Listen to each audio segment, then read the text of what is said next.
Hey guys, চলো আজকে একটু রমাদানের প্রিপারেশন নেওয়া যাক। এটা ছিল রমাদানের আগের দিনের একটা ব্লগ।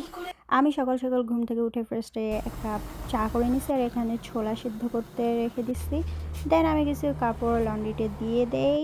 এরপর আসে রুম ক্লিনের পালা। রুমটা পুরাটা ক্লিন করার পর আমি আমার ইনডোর প্ল্যান্টসগুলোতে একটু পানি দিয়ে দেই।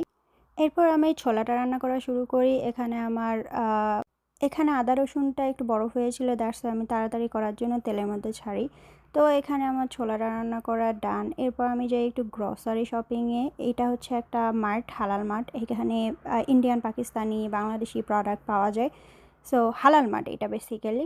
সো আমি এখান থেকে কিছু ফ্রোজেন ফুড কিনে নেই। কোরিয়াতে আমার বাসার আশেপাশে এরকম 3টা মার্ট আছে। সো এখন আমাদের আসলে খাওয়া দাওয়া খুব একটা প্রবলেম হয় না।